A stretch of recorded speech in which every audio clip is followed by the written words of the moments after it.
What's up, guys? It's Sam here, and I wanted to talk about using SARMs to cut with. Not this type of cutting, but cutting fat. And before I do any of that, I wanted to talk about I'm not a doctor, and I'm not telling you you should use research chemicals. You should inform yourself and make your own decisions.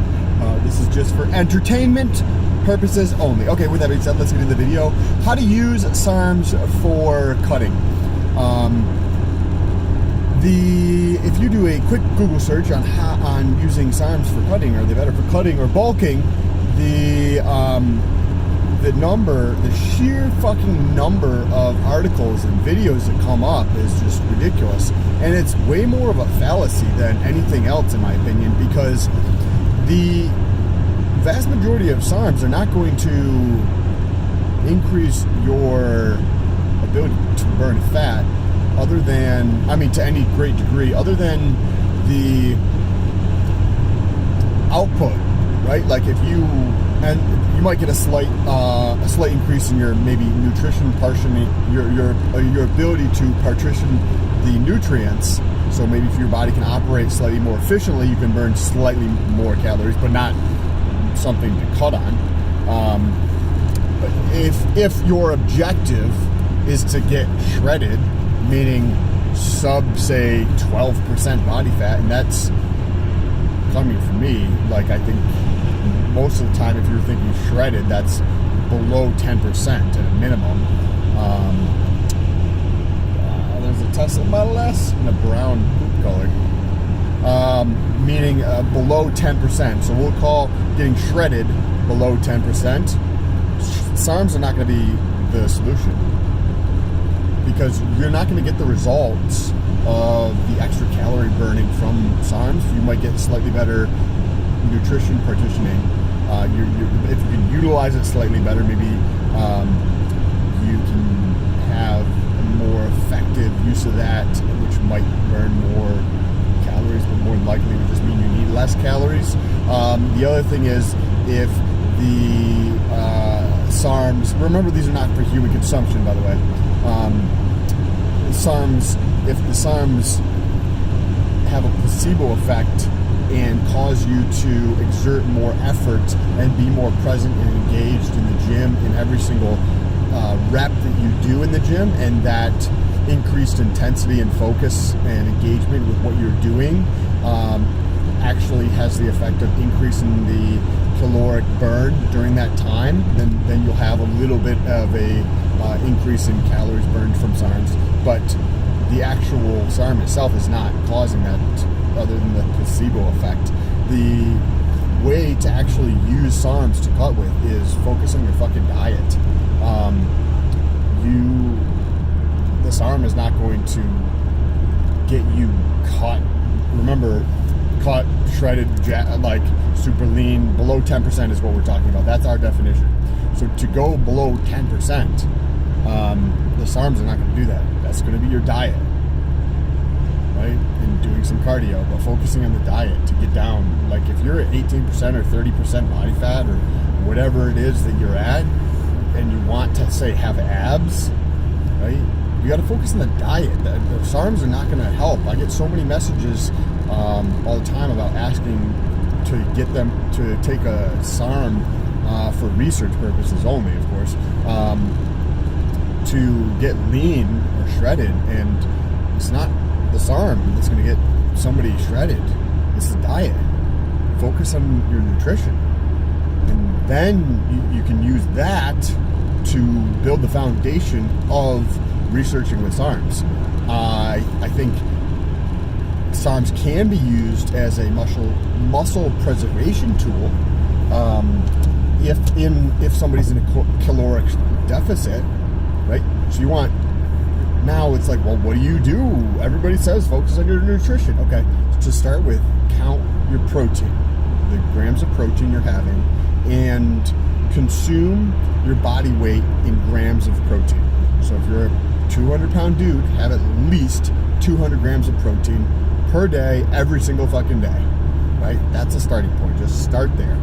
And if the objective is to get lean, the objective is to get shredded, you could add in a secretagogue, something like, for research purposes, remember,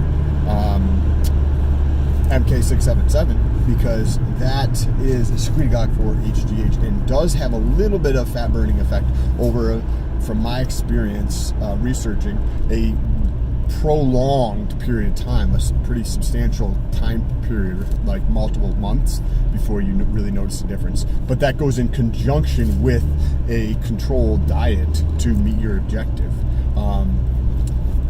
So the grams of protein, right? Consume your body weight in the grams of protein per day.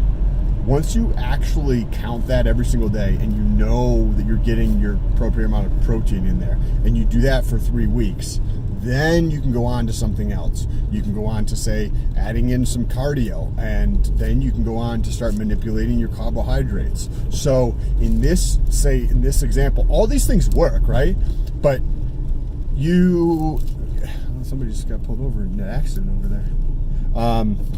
You have to know what works for you, both in terms of your physical sense, like what you prefer a higher carb diet with a lower fat diet, or maybe you prefer a higher fat diet and a lower carb diet. That's the one I tend to go towards. I tend to be lower carbs most of the time and have a higher fat concentration for my macros. But your protein is going to be consistent across the board. It doesn't matter what you're doing with the fats or the carbohydrates. But you got to start with the protein, because that's going to allow you to build whatever muscle you want to build. It's going to also help you in the fat loss process, and that's what the research shows. So starting with the protein, you get that for 3 weeks straight. Then if you want to add in something else, I've talked to hundreds and hundreds and hundreds of people over the years, and when there's too many things on the plate, metaphorically speaking, people fail. So I like to just focus on one thing and just do the protein. Don't even think about anything else. Just do the protein. You're going to fuck it up, right? And then go back to it tomorrow. Don't judge yourself for dropping the ball on reaching your goals. Just try to get it every day. And then when you fuck up, you go back, and tomorrow's a new opportunity to get better than you were the day before. Until you're consistently hitting that number, then add on the other things. Like, then you can add on reducing your carbohydrates. Then you can add on adding in 15 minutes of cardio with a progressive overload schedule for multiple weeks in a row to burn off some more of that fat. And these things are going to put you in a spot that allows you to go that route of getting shredded. So using that framework that we just created, along with, say, a secretagogue of MK677, not only is that going to help with the burning some of that fat over a very prolonged period of time, so multiple months,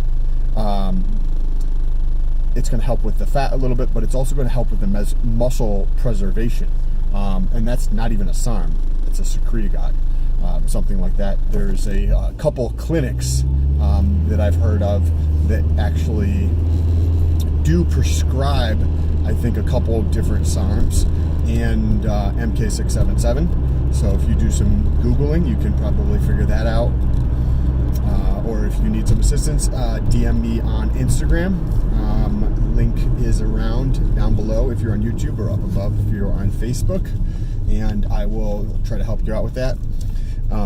And if you want to go a step further with maybe trying to put on a bit of muscle as you're cutting down, which tends to be a little challenging for a lot of people, that's where you could add in a SARM. But almost before you even want to do that is think about, are you actually pushing yourself in the gym? Are you actually training hard? And that doesn't mean going with extremely heavy weights all the time necessarily. It just means, are you constantly progressively overloading your muscles to build the physique that you want, right? Like if that's a yes, then researching with SARMs can help with that process.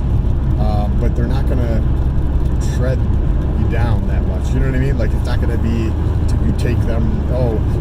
Online you see all sorts of dosaging for SARMs. If you want to take LGD for research purposes only, for cutting, you take it at this, or Austrian at this, or RAD at this. Like, no, it's the diet. It's just what it is. That's what's going to get you shredded in this example, not the SARMs. Anyway, probably not the answer that a lot of people who clicked on this video wanted, but that's the truth.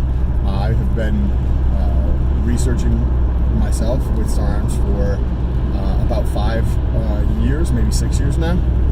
I think it started in 2013, and I've tried many different things and many different dosages for my research over the number of years, and that's just what it is. It's not, you can get the appearance of being leaner through something that's going to make you look like you're leaner, like the S4 or something like that, but it's not.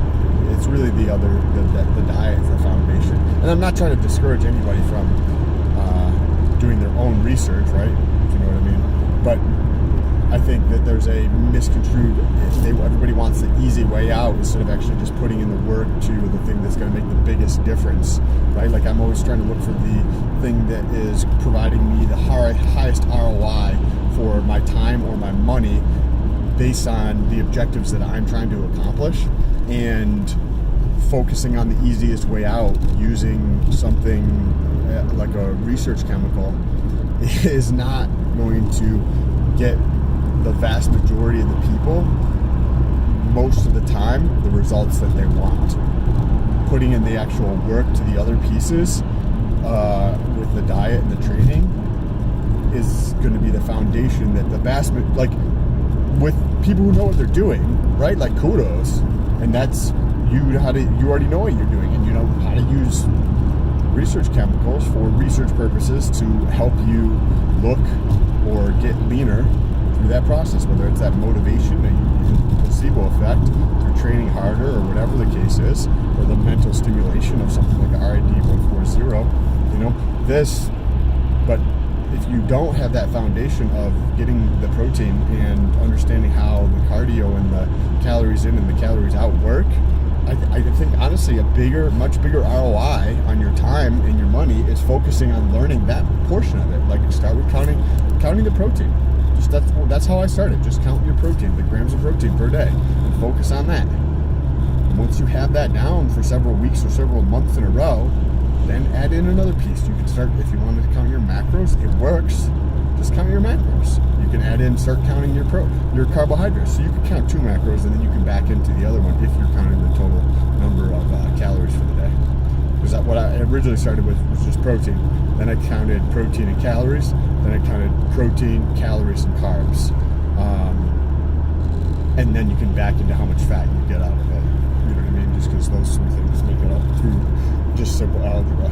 Anyways, I appreciate you guys. If you guys have any questions, don't forget to leave them down below. If there's specific questions about research chemicals, or there's any type of insinuation about humans taking it, right, because they're not for human consumption, then you should probably reach out to Instagram and shoot me a DM. Link will be around here somewhere, because that is, I'm not sure how that's viewed from a YouTube or Facebook standpoint, talking about dosaging, because then that might mean that I condone research chemicals for human use. So I'm not. I think the best way to do that, if you have those types of questions, is to reach out to me through Instagram, and I'm more than happy to get back to you. Hope you guys have an awesome day. Enjoy your weekend. Peace.